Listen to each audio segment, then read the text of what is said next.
中帅医师科普医美新知。嗨 ，Hello， 我们今天呢又来讲到是关于微整形的续集哈。之前讲到我们在打微整形的时候，其中一个很重要的概念就是我们的外轮廓哦。如果你还不知道什么是外轮廓，赶快回去看我们之前关于外轮廓的那一集。文字产品对位，剂量精准树眉，没效的才是最贵。想做要找专业。关于外轮廓，其实有一个很重要的地方，那很容易被忽略，就是太阳穴。为什么？因为像比如说，你看倩她头发长嘛。很多女生呢，她就会用头发去盖住。可是你会知道，一个好的轮廓线，所有的瓜子脸一定是什么？上面饱满，下面小。如果你下面再坚挺、再紧致，你的太阳穴是凹的，你的脸看起来是什么？菱形的。绝对不是漂亮的这个瓜子脸。所以太阳穴它其实很重要。所以为什么你知道太阳穴在面相又有人叫它夫妻宫？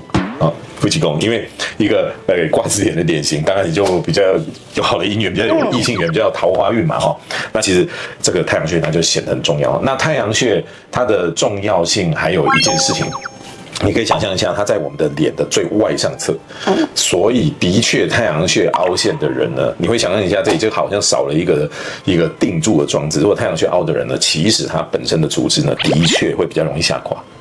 如果大家不懂意思，大家记得我之前在讲我们那个下半年轮廓的时候，我讲一件事，就是咬肌啊，如果咬肌一下削太多，是打的位置呢，打在前上方，它会有一个问题当它一削下去，你这里少一个支撑，你的脸容易垮下来。大家还记得吗？如果不记得，回去看。那垮下来有分两种，你们想，一种是会恢复，一种不会恢复的。张医师在讲什么？赶快去看，因为很多人都发现他打咬肌会垮，就是因为他的侧边这个地方少一些支撑，太阳穴一样。如果你是凹陷的话，它其实会垂得比较快。但是在我们讲今天太阳穴的主题之前，我要先跟大家讲，很多人会问的另外一件事说，那专师，你的意思是我打太阳穴这里就会提上去？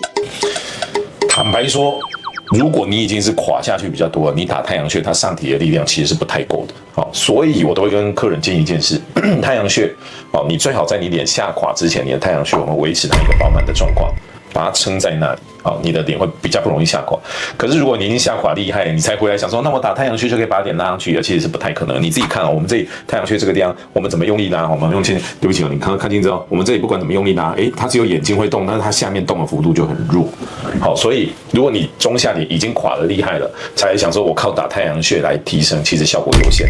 大家最好把太阳穴填充这个概念，你把它放在两个重点，一个是它对你的脸型很重要，维持你的瓜子脸很重要。另外第二个重点就是你的太阳穴饱满，你可以预防后面你中下脸垂得太严重。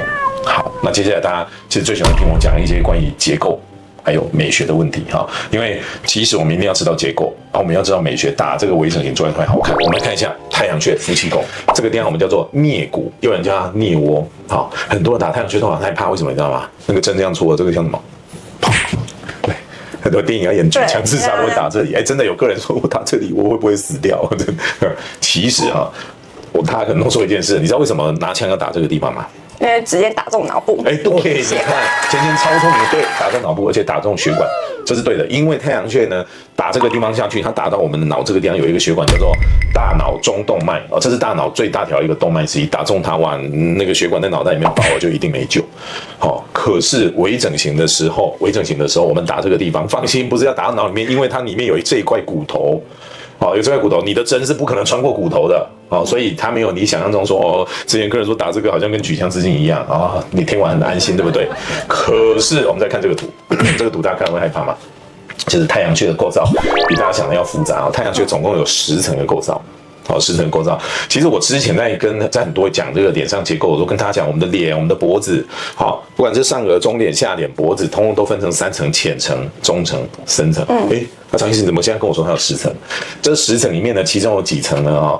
皮肤、皮下脂肪这一层，我们把它叫浅层然后在筋膜层这种叫中层，那再来深颞筋膜深层，深颞筋膜的这个中侧颞部脂肪垫，还有夹趾垫、颞肌骨膜这些，我们把它叫深层，所以它总共有10层。哇讲了一多，我知道剪辑回去又开始故意在那边巴拉巴拉外星语，你们每次都偷偷把我讲这些东西把它改成外星语，我不知道吗？为什么要讲给大家看这个图这个图我跟大家讲其实我刚刚说我们在太阳穴打这个地方呢，它不是像这个举枪自尽那么可怕，但是其实超乎你想象，因为太阳穴有10层的构造，有很多医师他其实搞不清楚要打哪一层。很离谱哦！我有一次我记得我去大陆去参加一个学术会议，那当时我就看到他们有一个讲师就说打太阳穴要用针直接这样戳到肌肉里面打最安全。我当时非常震惊我想说你是讲师，你怎么可以胡说八道？你就知道很多医师都搞不清楚，还在上面教一些错误的观念。那当时的这个会议，那旁边有一个答题老师，我们还可以在那边切。他那个时候在讲这个的时候，我就在旁边马上切开那个答题，因为我觉得他讲错了。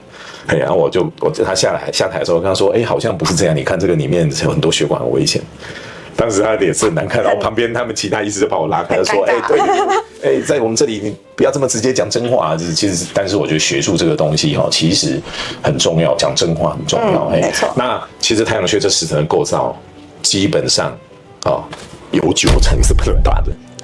有9层是不能打的，很多人会想说反正有10层嘛，随便一针下去蒙一层，不要有问题就好。对不起太阳穴只有1层是绝对安全的，其他层都有血管，都有血管，你打中血管就会有一些问题，轻则淤青，重则眼睛这些，你听到一些很可怕的新闻，所以你就知道打针呢，它虽然看起来很简单，满街都有人在打针。对，可是有很多人在打针，就好像在玩螺丝的那个什么手枪，有没有？啪，滚轮有没有？然后砰，看会不会死？好危险打针如果变成这样，是不是超危险的？可是我跟你讲，真的有很多打针是这样的，9层，反正我蒙中1层不会有事，很离谱反正血管有这么多种，应该不会那么巧中，可是事实上很危险，你一定要找懂结构的人。好，于是就有人问他打哪一层最安全呢？打最安全的就是你现在看到蓝色的这个区域，这个是我们的筋膜室。筋膜室它就是属于筋膜下面的那一层。这个地方呢，它里面很疏松，它有一层这个疏松的构造，让你打这个填充物在里面没有神经，没有血管，非常安全。所以如果懂怎么打太阳穴的医师，你知道我打一个太阳穴要花多久时间吗？半小时。大概3分钟。3分钟。3分钟，真的。你们如果看我在帮医师上课教学的时候，我就是教他们，你只要按某个点进去，刷一下进去，就一定是这一层，然后你一推进去，轻轻一揉，它就顺了。因为打在这层有一个非常大的特色，就是你稍微揉一揉，它完全不会凹凸，完全非常简单，但而且极度安全，超级安全。所以我觉得打太阳穴，我觉得是全脸最简单的地方之一，只要你懂结构，所以我给大家看这个图，不要小看打太阳穴但你如果懂的话，你就会发现打太阳穴很简单如果打太阳穴要在那边修很久，那你要小心，它可能对构造不是那么清楚。但接下来我要聊另外一件事情是，接下来我们刚讲完太阳穴结构、解剖结构的问题，接下来要谈另外一件事情是美学。美学。对，其实太阳穴这个结构跟它的这个美学其实是相辅相成的。如果你懂结构，你又懂美学，那打出来怎么安全又好看。很多人就说这太阳穴不是这一片吗？还有分什么？对啊，张医师，你刚刚讲结构，那分几层？那是你们医师的专业，不干我的事。我只在意打出来好不好看。没错。那其实懂的医师呢，其实他会把这2个就结合在一起。我们太阳穴在美学上，我们其实把它分成3个部位。我们来看一下芊芊来，对不起，我们头转过来太阳穴，你看芊芊的太阳穴就好看，很自然。我们太阳穴这整个我们都叫太阳穴，对不对？又叫夫妻宫。太阳穴分成3个部位，第一个部位是靠近眼眶这个地方前下的这一区。第2个部位是靠近发际的这一区，事实上这2区之间呢，就有一个这样所谓的下颞眶隔把它分开。还有第3区在哪里？第3区在这儿，这一区呢，它刚好是额头跟太阳穴交界的地方，这就是所谓的上颞眶隔。这件事很重要，为什么呢？它在美学上面很重要，因为你打错了，它就会显得很不自然。而且男女生着重的点是不一样的。好，那其实在早期很多人在打太阳穴跟额头都喜欢打得很饱满。在7、8年前都喜欢打得很饱满，就打得好圆润，我不要有一点凹凸我打得要天灵盖饱满有那种散发光芒的感觉。可是现在大家发现这种打法其实有时候效果会显得不太自然因为其实呢，再漂亮的女生，我们的额头跟太阳穴，它需要一点光影的变化。其实你会发现，我讲了很多集关于未成型，之前有讲到一系列关于蛮化的问题。蛮化光这个标题的就有7集。对，你看我们小编他是马上比出7集，所以蛮化没有你想的那么简单。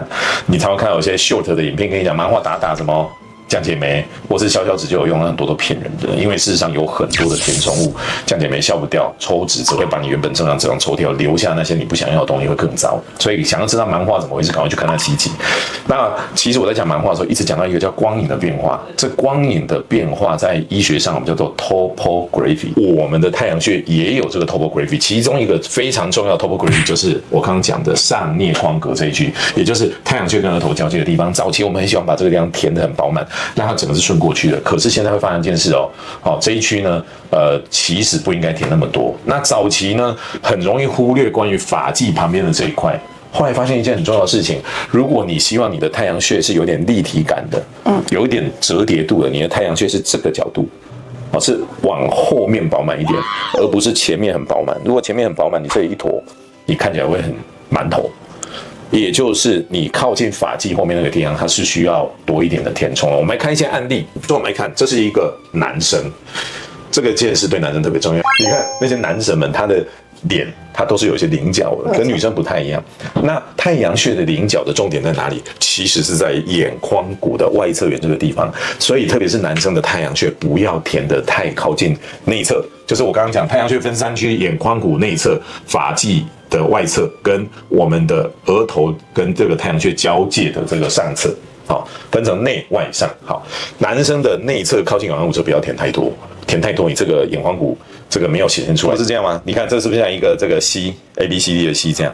男生的这个 C 的这个角度要留着，所以男生的填充要比较靠外侧，这样那个角度感才会出来。这个女生呢，其实呢你会发现一件事，首先她的发际比较高。发际比较高，这种一定要特别注意。如果你这个时候你的额颞交界你把它填起来，它发际已经高了，你额颞交界填起来，它会看起来就是什么？整个看起来更大，会看起来很像外星人。因为额头已经高了，是不是？额头本来额头饱满这件事是一个好处，但如果你额颞交界处，也就是我刚刚说太阳穴3区里面的上区这个地方如果填的话，看起来就会太大太饱满。那像这种我们填太阳穴的时候，我们就会更着重填在外侧的这个地方，外侧这个地方。所以第一个我要跟大家谈的就是，我们刚刚从这2个例子看到，就是外侧靠近发际这个地方，在以前呢，几年前它在填充的时候很容易被忽略，但大家现在发现它很重要，因为它是显现出我们太阳穴立体度的一个关键。好，我们继续看哦。好，我们再看像这个女生。那像这个女生，她的太阳穴非常的凹。那她太阳穴为什么非常的凹？其中有一个关键是因为她的颧骨显得很凸。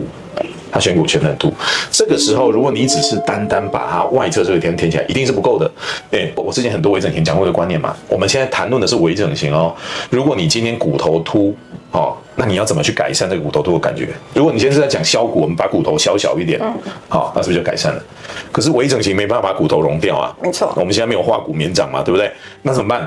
这是一个山峰，我要让它看起来没那么凸，就是把旁边的山骨填起来，它就看起来没那么凸了。所以像对这个女生而言，她的颧骨是不是特别的凸？颧骨弓特别凸。这个时候，她的靠内侧这个地方，太阳穴内侧这样，它就的确是需要一些填充。填充起来，你会发现这是同一个人哦。你会发现这样看起来，她颧骨看起来是不是就没那么凸了？就是像我说的，把山骨填起来，山峰就没有那么的凸了。这个时候内侧它就是有需要填的。内侧就是有需要填的。一样哦，我们来看一下这个案例，你看她的颧骨是不是比较凸？好，那我们要改善它的外轮廓，其中太阳穴它的外侧、内侧我们都需要填。好，当然你会发现，通常颧骨凸的人脸颊会凹，脸颊凹是我们之后的一个主题，有兴趣赶快去看我们脸颊凹部分。脸颊凹也没有大家想那么简单，然后每个部位都不简单，都要讨论的。所以像这种颧骨凸的人，不是只有填外侧，它的内侧这一区也要填，也要填。好像这个女生她的起始，你看她颧骨凸，所以我们就知道一件事：外侧要填，内侧要填。好，我们再看一件事，你看她的发际并不高。而且他的额头显得相当的凹，那这个时候他的太阳穴跟这个我们的额头交界的这个，也就是太阳穴的上区这个地方，他也需要填。那这个时候填的时候，他在视觉上他就会有把他这个额头放大的感觉。我手上一直拿着一个头，快快放在你的怀里。好，那这个时候你会发现，他的脸型看起来就会比较圆润，会是我们喜欢的那种饱满顺畅的脸型。我们讲这么多。我们讲了什么时候要填外侧，其实大部分人外侧填完会比较立体。什么时候要填内侧，颧骨凸的人我们要填内侧。什么时候要填上侧，就是我们的额头本身比较窄比较窄的意思是什么？上下窄，左右宽度也窄，这个时候我们就要填上侧。但我们要特别注意太阳穴蛮化的问题。来，我们来看一下，这就是太阳穴蛮化问题，很常见。太阳穴首先额头填太多，再来它整个太阳穴填得太饱满。如果你填得太饱满，比例不对的时候，它就会让你的什么头看起来变得很大。这就是我们常看到的上半脸满化。比如说我们看这个案例。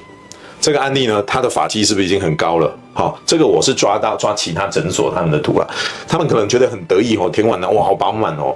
可是坦白说，你这样一看会觉得哇，整个额头变得好大，很大，大到就是床前明月光，反射你就可以看到那个寿星公。对，就人家讲寿星公哦，这个真的太饱满了，所以这就犯了我刚刚说的发际高的人，他的这个上去不能填太多，太阳穴不能填太宽。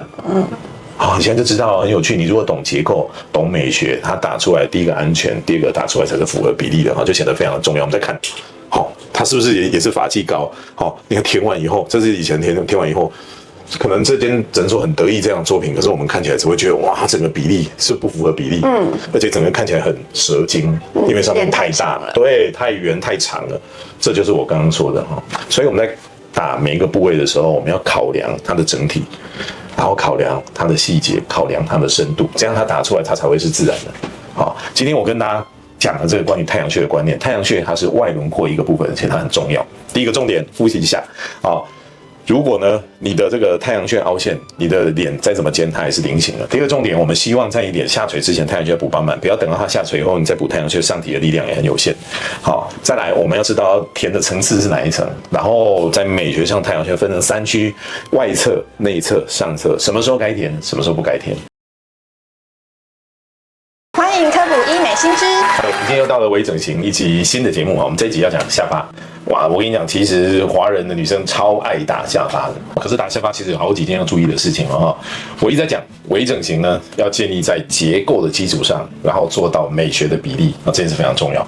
下巴对我们是很重要，因为下巴是我们整个轮廓呢最外围的一员，也是最下面的一员。好，所以如果没有下巴的人呢，脸看比较方，甚至下巴比较内缩的人呢，看起来的脸型就没有那么的瓜子脸啊。那即使是男生啊，男生说我不需要瓜子脸，下巴如果太短的话，有时候脸看起来也会比较圆。也因为这样，所以大家超爱打下巴，所以就很多下巴星人，蛇精脸啊。好，为什么会这样？打太多啊，整个下巴，或者是像埃及法老王。很尖。对。那有的时候打得很夸张啊，有时候坐在餐桌吃饭。有没有下巴都会顶到那个桌面，这真是有点夸大。那我们来看一下今天关于下巴的一些东西。很多人讲下巴不就这里一坨肉，很简单，随便打都不会有事。但结构、美学，我们来分析给大家看。好，第一件事情就是下巴，它有分所谓的长度、宽度跟挺度。什么叫长度？来，我们来看一下芊芊下巴比例就很好，这个叫做长度。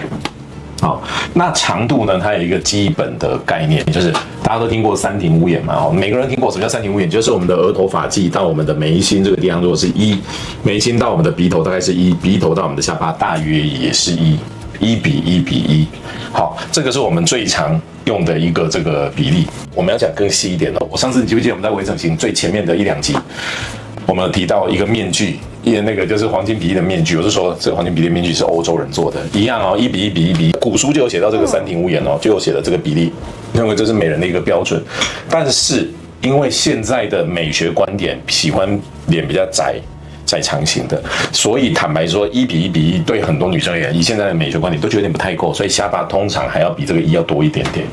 多一点点，我们到1.1、1.2都还是可以接受的，但太多当然就不行。另外一个，这个叫下巴的挺度，从侧面看，我们看这是下巴，下巴的挺度就是指它往前凸出来的程度。有一些地方会讲这个叫兜，有人叫做挺，好，这是从侧面看的这个的弧度。好，这个挺度呢，这个挺度其实大家最常用的一个比例，大家有听过 Ricky's Line 吗？听过。哦，你看芊芊超专业，大家自己也可以找他。还有一个叫做 E Line。这两个差别你知道吗？差在哪呢？它是同一个东西。好，什么叫 Ricky's Line 就是它这种鼻子跟下巴的连线。一般我们会看到说鼻子跟下巴的连线距离上唇大概2 mm， 我们常常看到这个比例。这跟每个地区的人，比如说像台湾或是大陆东南沿海的人啊，因为骨头通常比较方，颧骨啊，还有下颌骨，还有时候比较方。我说女生啊，那这个时候呢，她的这个嘴凸也比较多，所以如果你要符合这个比例，你的下巴就要往前打很多，哇，那比例会超怪。所以这个比例不是绝对的。如果你没有明显嘴凸的人，的确你用 Ricky's Line 的标准是可以的。但如果你有嘴凸的话，你真的说哦，我嘴巴凸了，我还这样打，那你下巴不是就变超长？那这个时候我们这个线刚好贴在下巴上是可以接受的。所以大家有时候看一些节目或是看一些文章，他写的其实都非常标签。你们觉得我们的都讲得非常深入啊？因为我大家看过很多节目就知道，我是这个主要在做面部解剖的。我在台湾，我在新加坡，我在泰国，在大陆都有开解剖课程，就是面部的解剖课。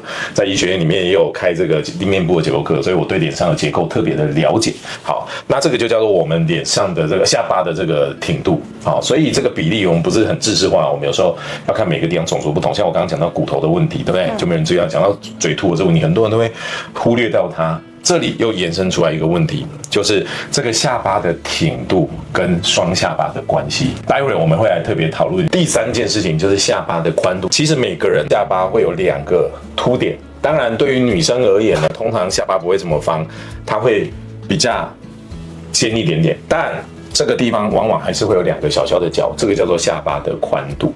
好，这个下巴的宽度等一下会涉及到另外一个词，叫做 preaxial circus 啊，这个等一下我们再跟大家聊。好，所以下巴其实学会很多。这个下巴的宽度呢，男生呢其实宽一点也比较显得有男子气概，可是女生通常都不喜欢有这样子的宽。好，但有一个比较少见的例外，叫做屁股下巴。哦，很少见哦，就是林青霞的下巴。小编说他也有，哦，可是大家不想看到你，没有开玩笑，来给大家看，来不要客气，大家都很好奇小编长什么样子。那我今天完全没有装法，没有关系，那你就故意只有露下巴这样的，这个故意这样露下巴，对，往后推一点点，对，你看它中间这个地方就有点微微的凹，好，该刮胡子了，好，对不起，好，就是我们的下巴这中间有点微微的凹，这个就是要这样2个屁股带屁股下巴。哦，那这个其实坦白说，有一些美女是有的。好，那这个打针可不可以打得出来？可以哦，可以打得出来哦。然后手术可不可以刻意做？可以哦，可以做这个屁股下巴哦。好，它需要特别做一个这样的沟。好，那有些人会觉得喜欢这样，那有些人不喜欢。好，那这个对女生而言跟男生而言，这个下巴的宽度呢？我们怎么去决定啊？我们看一下，比如说这个图，一般而言哦，我们的眼角、鼻翼画一个连线下来，这个大概就是下巴宽度的最大值。好，可是一定会有人说，可是有些人鼻翼特别宽呢。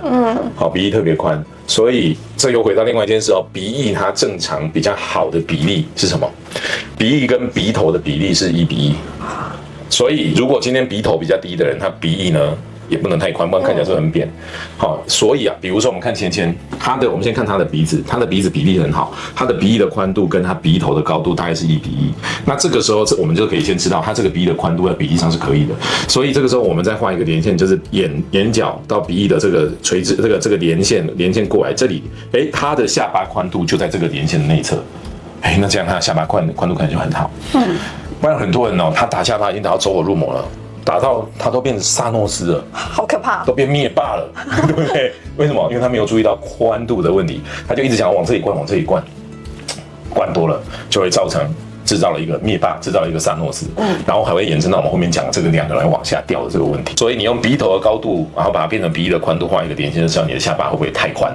好，这个呢叫做我们把的长度、宽度跟挺度。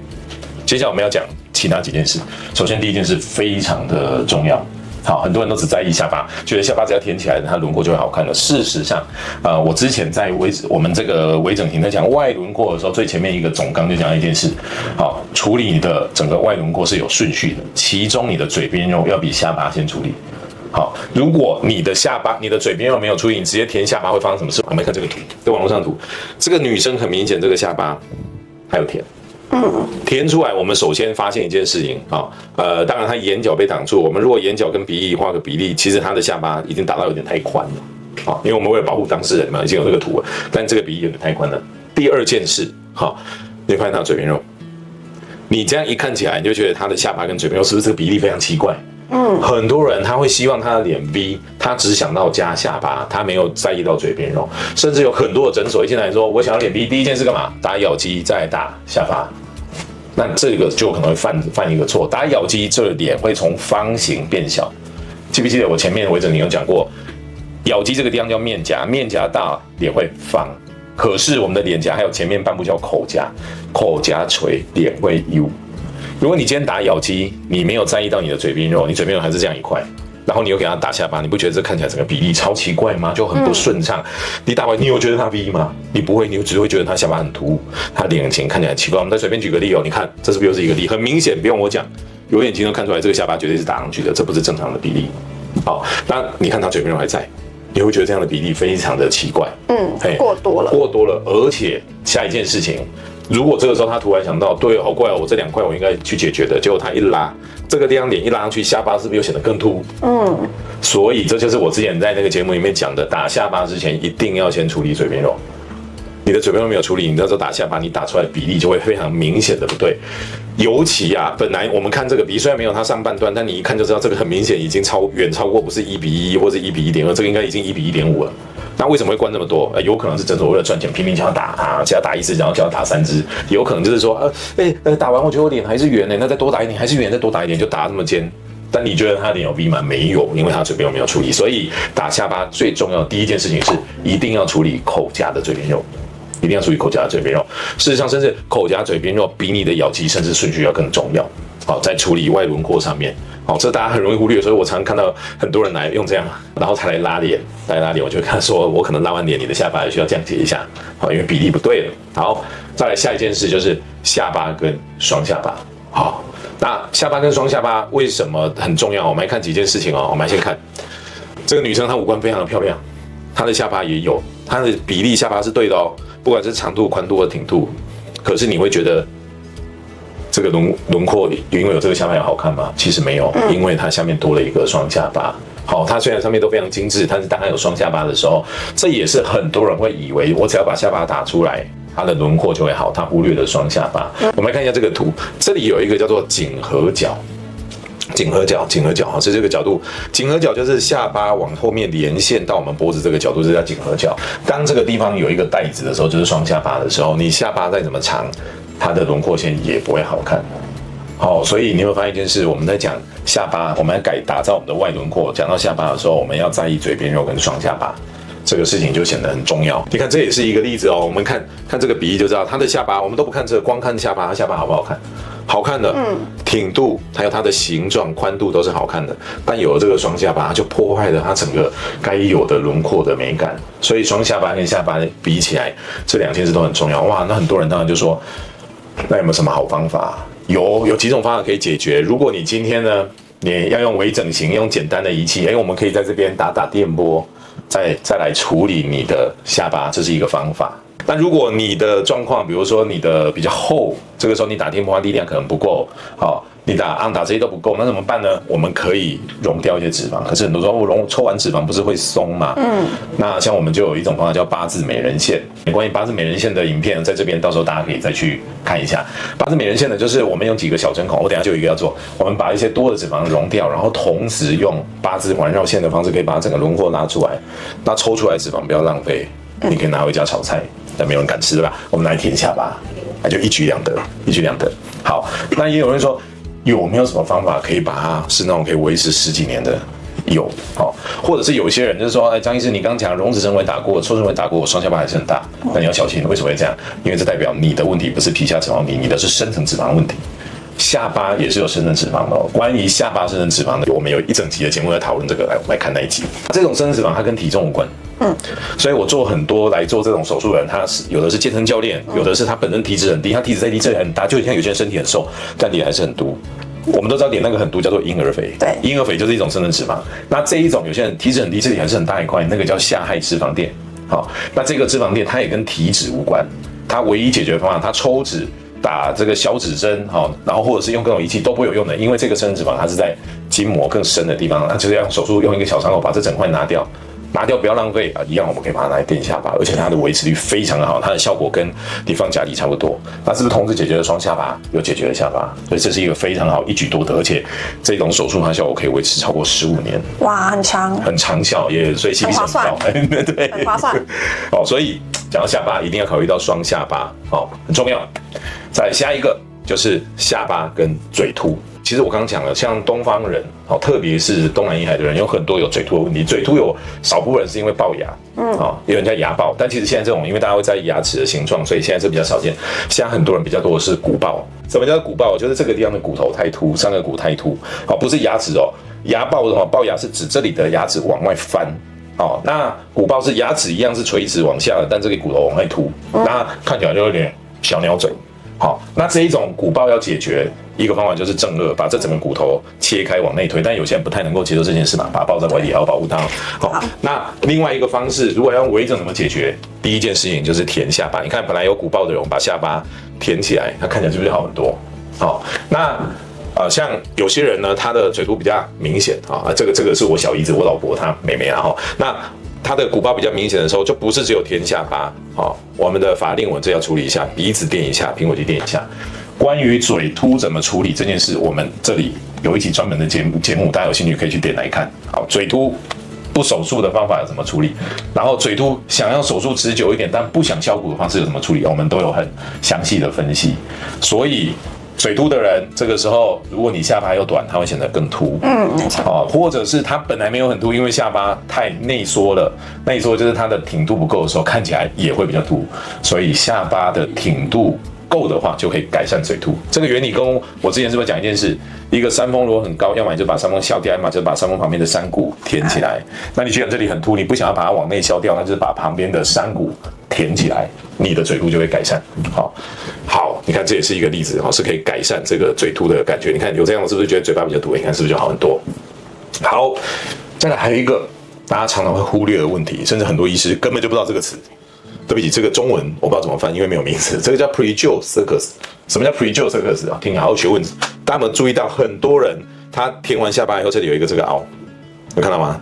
在下巴跟嘴边这里有一块凹，这里有一块凹，就显得很不连贯，很不连贯。我们再看这个，你会看到他的下巴这里侧面这里有一个这样子小小的这个凹。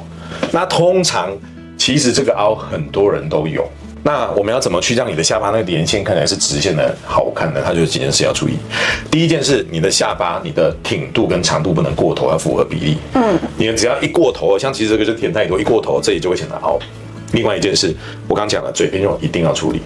第三件事，有一些人这里的骨头天生真的是凹下去的，什么意思就是来 Irene 要麻烦你出场了大部分人这里骨头呢，我们大部分人的下颌骨会有一个地方会有凹，是在我们的面动脉。另外一个少部分的人在这里，在我们的犬齿下面这里也会有一点点凹那就是这个地方有些少部分人这里会有一点点凹。所以如果有这种凹的人，那我们在填充的时候就不是只有填中间我们要填一点在侧边这，你的整个轮廓线才会顺畅。这是不是很多人都没有注意到，甚至很多医师都没有注意到？接着又要再聊我们来看这是什么？这叫巫婆下巴。很多人下巴填一填，他后来下巴，你知道下巴打多了也会下垂。太多了。大家都知道苹果肌会下垂，脸会那个眼皮会下垂，下巴也会下垂。下巴会下垂就是长这样，这个叫巫婆下巴。它就掉到下面来为什么会这样？填的时候位置填错了。什么叫位置填错了你看这个也是巫婆下巴。那你看这个图这个图很漂亮，它在讲我们下巴的层次的图。你仔细看下巴也分成3层，浅层、中间的筋膜的跟深层，所以在打的时候要打对层次，打错层次就会像刚刚讲的巫婆下巴那样往下掉。那你看这个图里面中间那个下巴有一层筋膜，这个筋膜叫下颌肌我们现在来看这张图，这个就是下颌肌。有些人下颌肌特别的短，或是特别容易用力，就会像这样用力一个。会像这样一个杨婆婆那种皱纹，会有那种皱纹。对，那这个下颌肌呢，你是必须要处理的下颌肌是长在中间因为下颌肌强的人呢，他有时候一收缩就会让你的下巴会往内收短。所以有时候适时的，我们有时候在打肉毒的时候就要放松它，这样你做填充的时候它才不会移位，打出来的才会漂亮。甚至有一些人呢，我们在手术的时候会刻意把下颌肌放松一些。我讲了那么多关于下巴的解剖，讲了下巴的美学，那他一定会说，那下巴要用什么材质？下巴一般我们要用的材质的话，我们就要用 G+ 值高的东西来做微整形。还记得 G+ 值吗？不知道赶快回去看我们微整形前面几集，我们有介绍过我们那个脸上填充物的几个很重要的物理特性。一个东西叫 G+ 值 ，G+ 值代表说一个 G+ 值高的东西，就是假设这是一坨东西，如果它 G+ 值高，代表我用力打它，它不会扁，它很挺。下巴就需要一个很挺的东西。G+ 值高的东西有什么？像精量值，然后它 G 胖就很高。那也有少部分呢，它本身它 G 胖不高，可是因为它会刺激胶原增生，所以它可以把它撑起来。所以像有些人他如果下巴比较持久一点，那我可能会用什么？我会用像童颜针，因为它当它慢慢长起来的时候，它也有足够量把它撑起来。它虽然本来是液体的，但它长胶原蛋白之后，它挺度也是够的。那现在还有一种更新的方法，叫做骨水泥。这个骨水泥呢，就是我们诊所在用3D 列印的时候用的一种材质。好，那它的这个骨水泥，它的好处是什么？它是永久的。永久的我们怎么做？哦，其实大家想说，哎呦，永久是不是要很大一个伤口？也不用哦，那伤口在嘴巴里面，所以我们不会有疤痕，伤口小小的，好，做完你可以这样吃东西。好，那我们就从这个下巴里面有一个小伤口，小小的伤口，好，也不用拆线，然后进去呢，就可以把这个骨水泥放到这里，塑造成你要的形状。好，很方便，很安全，还有持久，挺度非常的好。好，那可是下一个大家会问的是说，那它既然是永久的，我如果不喜欢它拿得出来吗？啊，一样拿得出来，它是拿出来的时候是一样，也是不会留疤，伤口也是在嘴巴里面，也是很简单。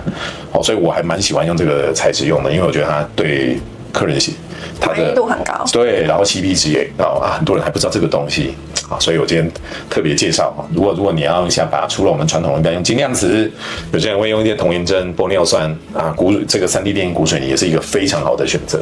哦，那如果有兴趣，我再把这个特别讲一集拿出来讲。好，那因为时间的关系，我们今天节目到这边。如果你觉得我们这个节目对你很有帮助，或者对你周围的朋友有帮助，欢迎你把这个节目推播给你的朋友，然后分享给他们啊。你可以跟我们小编讲，我们小编会把一本关于微整的一本电子书，叫《微整圣经》给你们看，我想对你们求美的路上一定有很大的帮助。那我们今天节目就到这边喽。美笑才是最贵，想做要找专业。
看了我们今天的影片之后呢，对你是不是很有收获？你要不要确认一下今天这个影片你到底吸收了多少？赶快来做以下这些题目哦。